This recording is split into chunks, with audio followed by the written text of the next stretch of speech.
England এবং নেপালকে হারিয়ে শীর্ষে উঠে এলো ভারত। আইসিসির ক্রিকেট তালিকার টি-20 অলরাউন্ডারের শীর্ষে ভারতীয় ক্রিকেটার 1 নম্বর স্থান দখল করলেন হার্দিক পান্ডিয়া। পেছনে ফেলে দিলেন ইংল্যান্ডের লিয়াম লিভিংস্টোন এবং নেপালের Dipendra Singh আইরিকে।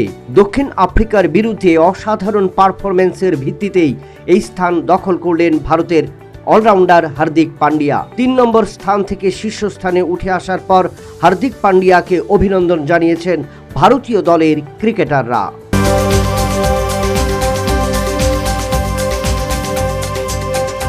Asian champion trophy মহিলাদের হকিতে আবারও সেরা ভারতীয় দল।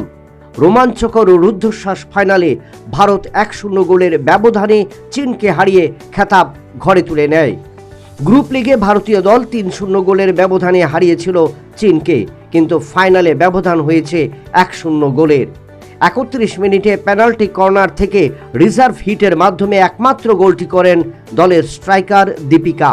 একাধিক গোলের সুযোগ তৈরি হলেও একদিকে ভারতীয় দল যেমন ব্যবধান বাড়াতে পারেনি, অপরদিকে সমতা ফেরাতে ব্যর্থ হয় চীন, যার কারণে 2016-2023-এর পর আবারও এই আসরে চ্যাম্পিয়ন হলো ভারতীয় মহিলা হকি দল। ফাইনাল ম্যাচে 11টি গোল করে আসরের সেরা খেলোয়াড় নির্বাচিত হয়েছেন ভারতীয় দলের দীপিকা। আসরে তৃতীয় স্থান দখল করেছে জাপান এবং চতুর্থ স্থান দখল করেছে মালয়েশিয়া।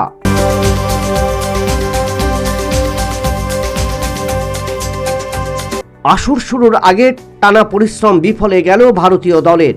ভারত ও পাকিস্তানের কূটনৈতিক সম্পর্কের থাবা পড়ল এবার ক্রিকেটে। ভারত সরকার ছাড়পত্র না দেবার কারণে টি-20 বিশ্বকাপ থেকে নাম তুলে নিল ভারতীয় ব্লাইন্ড ক্রিকেট দল। 22 নভেম্বর থেকে পাকিস্তানে শুরু হওয়ার কথা ছিল এই আসর, কিন্তু ভারত সরকার নিরাপত্তাজনিত কারণে ভারতীয় ব্লাইন্ড দলকে পাকিস্তান যাবার সবুজ সংকেত দেয়নি, যার কারণে আসর থেকে নাম প্রত্যাহার করে নিল ভারতীয় ব্লাইন্ড ক্রিকেট কমিটি। সূত্রের খবর, একদিকে চ্যাম্পিয়ন ট্রফি আর অন্যদিকে ব্লাইন্ড বিশ্বকাপ ক্রিকেট, দুটি আসর পাকিস্তানে হবার কারণেই একাধিক দেশ থেকে চাপ উঠে এসেছিল পাকিস্তানের উপর। বিশেষ করে ভারতীয় দল পাকিস্তান গিয়ে এই আসরে খেলবে না, যা সরাসরি জানিয়ে দিয়েছিল বিসিসিআইকে। আর বিসিসিআইকে চিঠি দিয়ে জানিয়ে দেবার পরেই নাম তুলে নেয় ভারতীয় দল।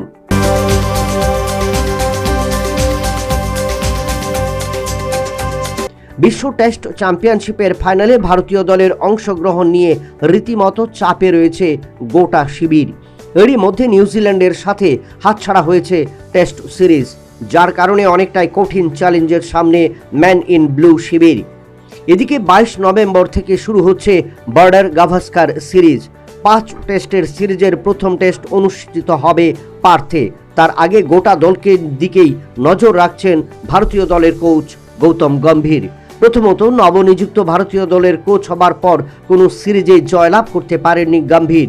এর উপর নিউজিল্যান্ডের বিরুদ্ধে সিরিজ হাতছাড়া, যার কারণে অনেকটাই কঠিন সমস্যার সামনে গম্ভীর। তাই প্রথম টেস্ট শুরুর আগেই গোটা দলকেই সানিয়ে তুলছেন গৌতম গম্ভীর। তাই প্রথম টেস্ট শুরুর আগে গোটা ভারতীয় দলকে সানিয়ে তুলছেন গৌতম গম্ভীর অনেকটাই কঠিন অনুশীলনের মধ্য দিয়ে। এদিকে পার্কে শুরু হয়েছে বৃষ্টি, যার কারণে প্রথম টেস্ট নিয়ে চিন্তার ভাঁজ উভয় শিবিরে।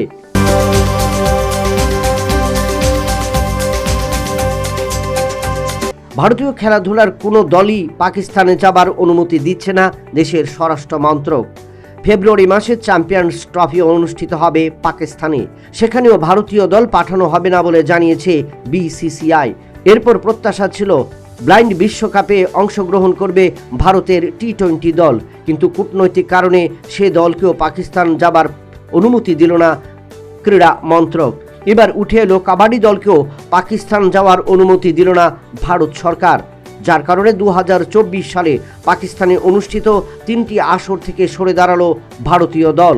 আর তাতেই প্রশ্ন উঠতে শুরু করেছে, আগামী দিনে কোনো আসর ভারতে অনুষ্ঠিত হলে পাকিস্তান দল ভারতে আসবে কিনা। Bureau report, news vanguard.